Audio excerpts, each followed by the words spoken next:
দেখো আজকে আমি হাঁসের রেসিপি তোমাদের সঙ্গে শেয়ার করছি।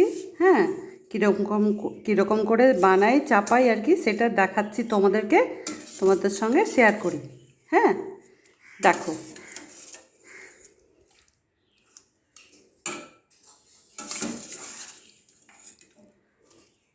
চলো তোমাদের সঙ্গে শেয়ার করছি।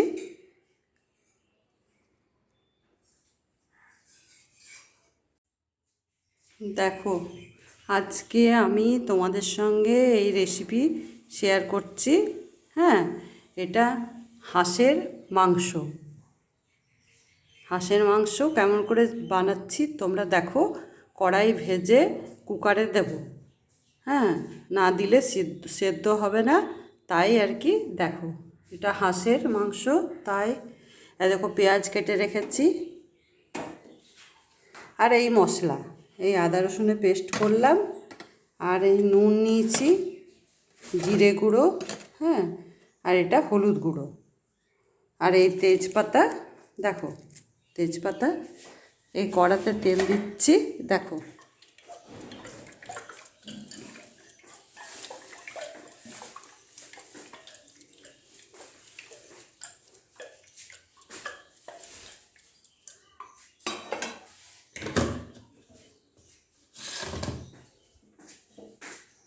দেখো তেল গরম হয়ে গেছে।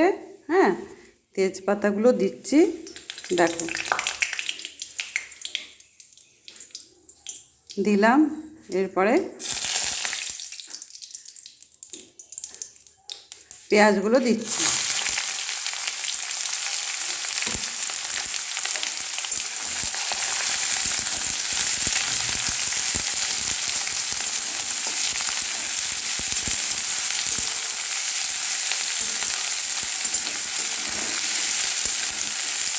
পেঁয়াজগুলো ফ্রাই হচ্ছে।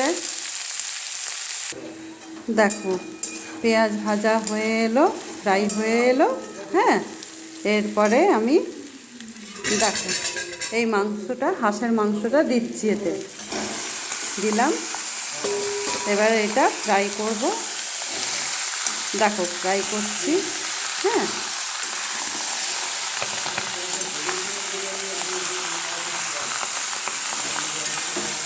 দেখো ফ্রাই হচ্ছে। দেখো ফ্রাই হচ্ছে। এরপরে মশলাটা দিচ্ছি, পিষে রেখেছি আদা রসুনের পেস্ট, লাল লঙ্কা দেওয়া আছে, কাঁচা লঙ্কা দিয়েছি। দেখো দিলাম মশলাটা। এই জিরে গুঁড়ো দিচ্ছি, একটু একটু নুন দিচ্ছি অনুযায়ী। এটা হলুদ দিচ্ছি, দিলাম। তোমরাও নিজের মতন নিজে হিসেবে দেবে। হ্যাঁ, আমি এটা দিলাম। দেখো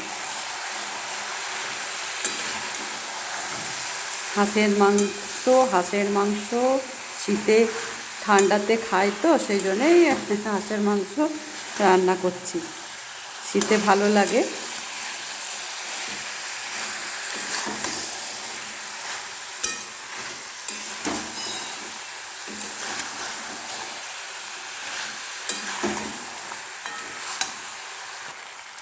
দেখো আমার মাংস ফ্রাই হয়ে এসছে।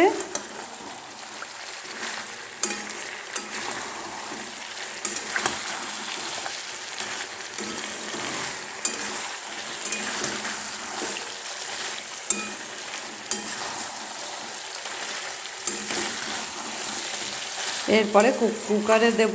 হ্যাঁ, কুকারে না দিলে সিদ্ধ হবে না, সেদ্ধ না হলে খেতে পারা যাবে না, সেই জন্যে কুকারে দিতেই হবে। কড়াতেও সিদ্ধ হয়, কিন্তু টাইম লাগবে অনেকক্ষণ।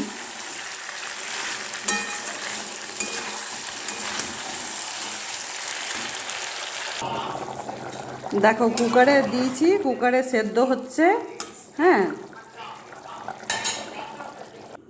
দেখো আমার হাঁসের মাংস হয়ে গেছে।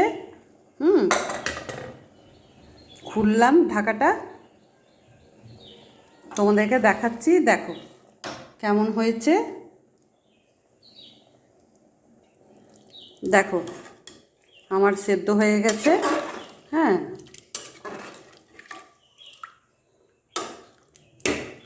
হয়ে গেছে, দেখো। রাখছি তাহলে এখানে।